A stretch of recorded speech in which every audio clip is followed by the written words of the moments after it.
आए हैं सो जाएंगे। राजा रंक फकीर एक सिंहासन चढ़ी चले, एक बंधे जंजे जात जंजीर। सदगुरु कबीर कहते हैं कि जो आता है वह चला जाता है, जो जन्म लेता है वह मर जाता है, जिसका संजोग होता है उसका वियोग हो जाता है। जो है वह नहीं रहता है। यह प्रकृति का नियम है। इस नियम को कोई नहीं काट सकता है। तनिक विचार कीजिए, यह धरती पर बड़े बड़े प्रतापी लोग आए और सभी चले गए। इसी पृथ्वी पर एक दिन राम जी भी आए थे, आज राम जी नहीं। इसी पृथ्वी पर कृष्ण भगवान भी आए थे, आज कृष्ण भगवान नहीं है। वह भी संसार शरीर को छोड़ करके चले गए। इसी पृथ्वी पर भगवान बुद्ध आए, वह भी नहीं है, वो भी शरीर संसार को छोड़ के चले गए। इसी पृथ्वी पर बड़े बड़े वैज्ञानिक भी आए, न्यूटन आए, टेक्सटन आए, प्लूटो आए, सोक्रेट्स आए। वो लोग भी शरीर संसार को त्याग करके चले गए। इसी दुनिया में रावण आए, कंस आए, कृष्ण, दुर्योधन जी आए, वो भी शरीर संसार को त्याग करके चले गए।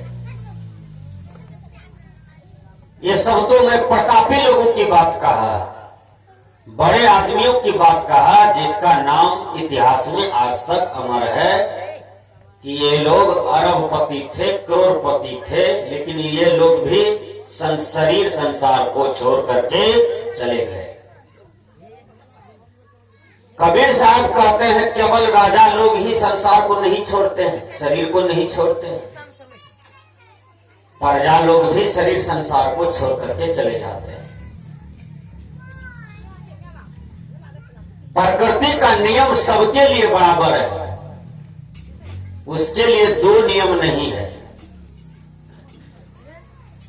राजा जन्म लिया है, राजा को भी मरना पड़ता है। प्रजा जन्म लिया है, प्रजा को भी मरना पड़ता है।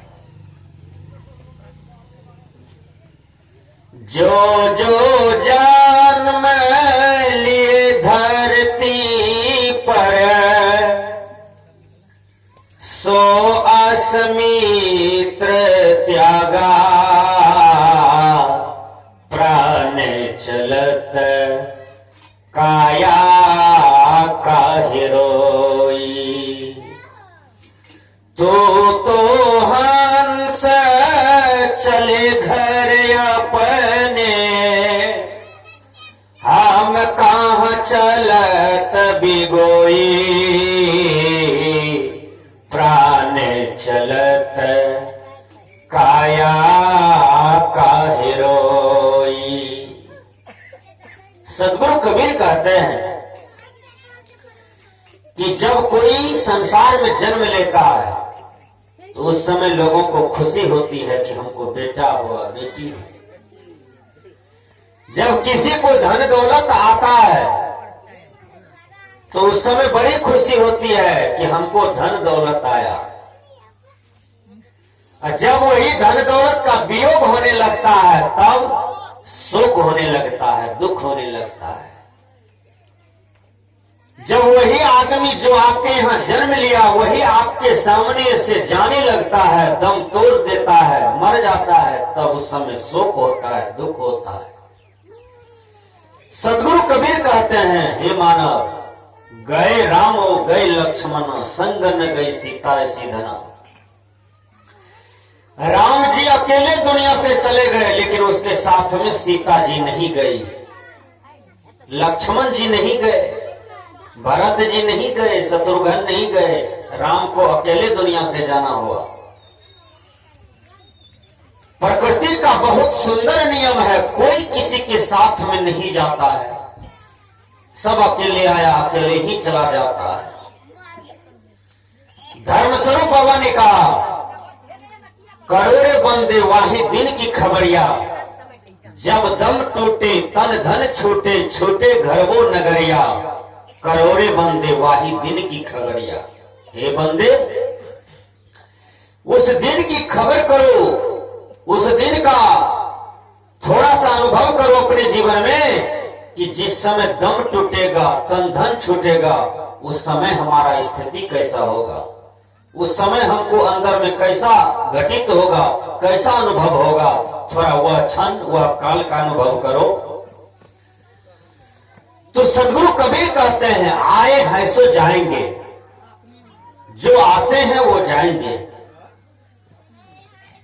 राजा रंक फकीर, सदगुरु कबीर कहते हैं कि राजा रंक फकीर, फकीर भी चले जाते हैं, रंक भी चले जाते हैं, राजा भी चले जाते हैं। ऐसा जो कहिएगा कि नहीं ना महात्मा जी सब रह जाएगा, ये रहेंगे, फकीर रह जाएगा, साधु रह जाएंगे, नहीं, सबके लिए नियम एक बना है।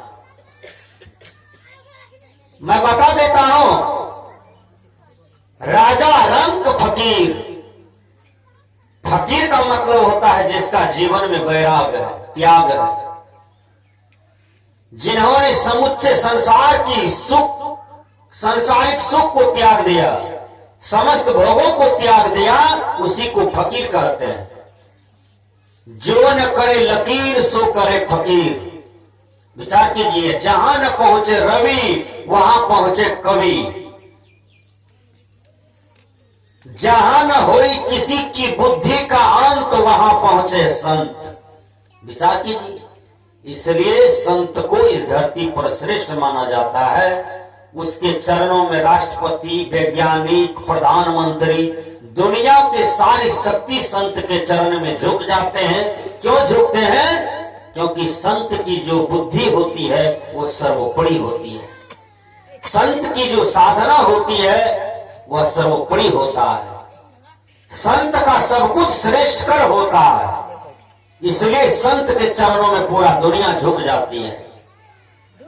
सदगुरु कबीर कहते हैं, आग जो लगी आकाश में चुमी चुमी गिरे अंगार, संत न होते जगत में तो जल जाता संसार। यह संसार में यदि संत नहीं होते तो ये संसार जल जाता। विचार कीजिए, कैसे जल जाता? कौन सी आग है जो उस आग में जल जाता? जब गांव में आग लगती है, ध्यान दीजिए, तो लोग कहते हैं दौड़ा हो दौड़ा हो दौड़ा हो, दौड़िए दौड़िए दौड़िए, आग लग गई आग लग गई। सब कोई बाल्टी पानी लेकर के दौड़ते हैं आग को बुझाने के लिए। वो आग दिखाई पड़ा, सब कोई दौड़ते हैं बुझाने के लिए। एक आदमी बाल्टीन खाली लिया और चल दिया। वो बेचारा मेहमान था, कहीं से आया था, सोचा हम भी थोड़ा सहयोग कर देते हैं। डीलर के दरवाजे पर ड्रम में तेल रखा था, वो सोचा पानी है, 2-4 बाल्टी वही डाल दिया उस आग में और आग पकड़ लिया कस के। तो आग को बुझाने के लिए पेट्रोल की जरूरत है, किरासन तेल की जरूरत है कि पानी की जरूरत है? उसी प्रकार ये संसार में जो विषय की आग है, भोग की आग है, इच्छा की आग है, इस अग्नि को शांत करने के लिए साधना रूपी पानी की जरूरत है, सत्संग रूपी पानी की जरूरत है, आत्मज्ञान रूपी पानी की जरूरत है, तभी ये बुझेंगे। सदगुरु कबीर ने कहा, आत्मज्ञान बिना नर भटके, कोई मथुरा कोई काशी। ये संसार के लोग आत्मज्ञान के बिना भटक रहे हैं, कोई काशी कोई मथुरा। विचार कीजिए। तो हमने कहा कि आए हैं सो जाएंगे, राजा रंक फकीर। आप एक अच्छे फकीर को जानिए। फकीर कौन? साधु कौन? संत कौन? सदगुरु कौन? बैरागी कौन? एक आदमी एक साधु के आश्रम पर चला जाता है और जब गया तब कहता है, महात्मा जी एक बात बोलिए। कहा क्या? कहा हम गृहस्थ हैं या आप महात्मा हैं, आप में हमें फर्क क्या है, अंतर क्या है? आप भी सुबह जगते हैं तो झाड़ू लेते हैं, आंगन द्वार साफ करते हैं, कुट्टी पानी लगाते हैं, गाय रखे हैं अपनी कुटिया में, या आप भी खेत में काम कर लेते हैं, सत्संग भजन कर लेते हैं। उतना काम तो हम भी करते हैं घर परिवार में। तो आप में हमें अंतर क्या है? आपका पूजा क्यों होता है, मेरा क्यों नहीं होता है? महात्मा जी ने बड़ा चौटाल जवाब दिया। महात्मा जी ने कहा कि अभी यदि इसको कुछ बोलेंगे तो ये लड़ जाएगा, क्योंकि अर्ध कपाड़ी है, अर्ध किचड़ा ज्ञान वाला है। इसको प्रैक्टिकल करके बताएंगे तब ये ठीक होगा। देखिए, जो आधा ज्ञान का लोग होता है ना, वो लड़ाई ज्यादा करता है, हट ज्यादा करता है। जो ज्ञान का पूरा होता है वो मौन हो जाता है, वो स्थिर हो जाता है, वो गंभीर हो जाता है। यही ज्ञानी का पहचान है। रविंद्रनाथ टैगोर ने कहा था कि जो ज्ञानी होगा वो ज्यादा मौन रहते हैं। मैं बता देता हूं, आप पूर्णिया कोर्ट जाते हैं, पूर्णिया कोर्ट में वकील बहस करते हैं, लेकिन जजमेंट जज देते हैं। जज कुछ बोलते हैं कुर्सी पर, जज बोलते हैं लवर लवर, बोलिए ना, नहीं बोलते हैं। जज दोनों की बात सुन लेते हैं, एक के बार लिख देते हैं, एक बार एनोंसेट कर देते हैं, बस उतना ही उसका काम है। वही मान्य हो जाता है, वही सब कोई मान लेते हैं। इसलिए जो पूर्ण ज्ञानी होता है वो कम बोलते हैं। विचार कीजिए, उसका ज्ञान अनुपम होता है, वो मौन हो जाता है। तो मैंने कहा अपने जीवन को पूर्ण बनाइए। आए हैं सो जाएंगे राजा रंग फकीर। तो वो गृहस्थ कहता है, महात्मा जी आप साधु कैसे, हम गृहस्थ कैसे? आपका पूजा क्यों होता है, मेरा क्यों नहीं होता है? लोग आपको प्रणाम करते हैं और हमको क्यों नहीं करते हैं? महात्मा जी कहते हैं, यह जवाब तुमको हम यहां नहीं दे सकते हैं, तुम मेरे साथ चलो, जवाब तुमको दे देंगे 1 घंटा के अंदर में। कहा हमको जौन मजदूर खोजने के लिए जाना है, 25 एकड़ खेत है, जवाब देना है, दीजिए, नहीं तो हम अपना घर जा रहे हैं। कहा नहीं, जब प्रश्न किए हो तो 1 घंटा मेरे पास ठहरो, तुमको जवाब मिलता है। कहा ठीक है, चलो हमारे साथ 1 किलोमीटर चलो। 1 किलोमीटर चला गया, महात्मा जी के साथ में वो गृहस्थ 1 किलोमीटर चला गया। महात्मा जी क्या किया, ट्रेन पकड़ लिया और डिब्बा में बैठ गया। वो आदमी कहता है, महात्मा जी प्रश्न यही न है कि आप गृहस्थ हैं, आप महात्मा हैं, मैं गृहस्थ हूं, आपका पूजा क्यों, मेरा पूजा क्यों नहीं? आप में हमें फर्क क्या है? इसी का जवाब न मांग रहे हैं। 1 घंटा बीत गया या आप ट्रेन में बैठ गए हैं, हम खड़े हैं, जवाब दीजिए ना, हमको घर जाना है। महात्मा जी ने कहा तुमको घर जाना है? कहा हाँ हमको घर जाना है, बहुत काम है। कहा रे मूर्ख, फर्क यही ना है, तुम्हारा घर पीछा छूट गया, तुमको कार्य धंधा है उस पर सुरता लगा हुआ है, तुम्हारा घर पीछा छूट गया। उस घर के बिना, उस दौलत के बिना, वो पत्नी बच्चा के बिना तुम रह नहीं सकते हो। यही फर्क है कि साधु उसके बिना रह जाता है और तुम रह नहीं सकते हो।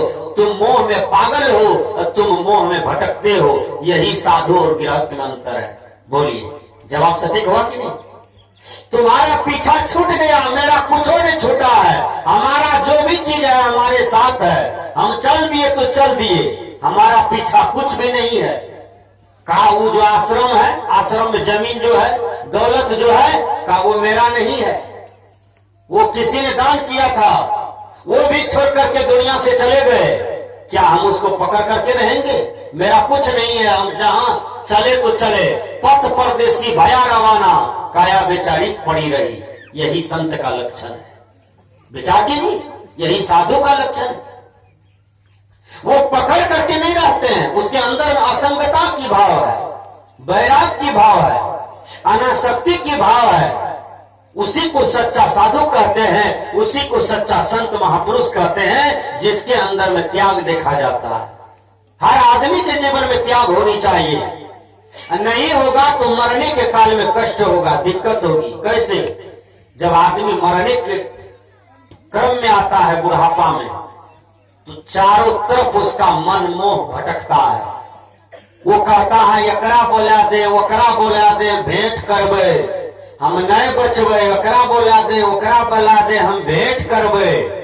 अब कोई कोई मरने के काल में मछली भात मांगता है खाने के लिए, ऐसा भी सुने हम। क्यों? क्योंकि उसके अंदर में मछली का मांस बसा हुआ है, उसको स्वाद अच्छा लगता है। तो मरने के काल में मांस भात खा करके मरता है, ऐसी आत्मा मछली जोनी में ही मर करके चला जाता है, और उसको भी खाएगा जिसको वो खाया था। विचार की आप जियत लखो आपे ठोर करो, मोए कहां घर तेरा। हे मानव, जीते जी जो जो कर्म किया वही कर्म के अनुसार तुमको मर करके उसी खानी जोनी में जाना होगा, वही देह धारण करना होगा और बदला देना होगा। बिन बदला का यह संसार में कोई नहीं रह पाता है। इसलिए हमने कहा कि आए हैं सो जाएंगे, राजा रंग फकीर। फकीर भी चले जाते हैं। मैं नाम लेता हूं, कबीर साहब जी आए, वो भी चले गए, न है दुनिया, उसको भी शरीर त्याग करना पड़ा। बाबा में ही आए, वो भी दुनिया से चले गए, उसको भी शरीर संसार छोड़ करके जाना पड़ा। गुरु नानक देव जी आए, वो भी संसार में नहीं है, उसको भी शरीर संसार छोड़ करके जाना पड़ा। गुरु गोविंद सिंह जी आए, वो भी दुनिया को छोड़ करके चले गए, और साथ में कोई नहीं गया, अकेले गए। मस्त राम बहुत बड़े संत हुए, वो भी अकेले दुनिया से चले गए। संत रविदास जी, वो भी दुनिया से अकेले चले गए, शरीर को त्याग करना पड़ा, संसार को छोड़ना पड़ा। तो फकीर भी अकेले गए, उसको भी प्रकृति का नियम से गुजरना पड़ा। इसलिए प्रकृति का नियम सबके लिए एक समान है, उसमें कोई कटौती नहीं है। विचार कीजिए। तो मैंने कहा कि आए हैं सो जाएंगे, राजा रंग फकीर। अब मैं बता देता हूं कि कौन इस दुनिया से नहीं जाता है, कौन चला जाता है, कौन नहीं जाता है। प्रश्न खड़ा होता है, कौन मरने के बाद मर ही जाता है, अब कौन मरने के बाद अमर होता है, ये भी प्रश्न खड़ा होता है इसी साके में। अब मैं बता देता हूं, रावण को भी मनुष्य शरीर प्राप्त था ना, बोलिए सही बात है। रावण को मनुष्य शरीर प्राप्त था, रावण को भी धन दौलत प्राप्त था, रावण को भी दुनिया, नौकर चाकर, पत्नी बेटा प्राप्त था। लेकिन रावण जब मर गया, शरीर त्याग किया, मारा चला गया, तो रावण मिट गया। आज रावण नाम का लोग भी कहीं नहीं मिलता है। मिलता है भोटिया, दमगाड़ा, रसदमपुर, लोकाही, चकला, बराहरा, बनमनखी, पूर्णिया, कहीं भी जाइए रावण नाम का लोग खोज करके लाइए तो नहीं मिलेगा। मिलेगा? रावण मर गया तो मरिए गया। इसी शरीर में राम भगवान भी आए, मनुष्य शरीर में, उसको भी पत्नी, बेटा, राजगद्दी, गुरु, समाज सब था। लेकिन राम इतना बढ़िया कर्म किया कि राम आज कर्म मर गए, शरीर त्याग किया, लेकिन राम का नाम अमर है ना। आज एक एक बच्चा से पूछे राम को जानते हो, तो वो बच्चा कहता है मैं राम का नाम जानता हूं। क्यों? राम अमर हो गए, शरीर त्याग करके भी अमर हो गए। कबीर साहब अमर हो गए, शरीर त्याग करके भी अमर हो गए। बाबा में ही अमर हो गए, शरीर त्याग करके भी अमर हो गए। हमारे कहने का भाव है कि वो मर जाता है जिसका कीर्ति मर जाता है, वो जिंदा है जिसका कीर्ति जिंदा है। विचार कीजिए, तो करना पड़ेगा, कीर्ति करना पड़ेगा। महाजनों एन गता सपान था, जिन रास्ते से महापुरुष चले हैं उस रास्ते का अनुसरण हो, उसी रास्ते में शांति है।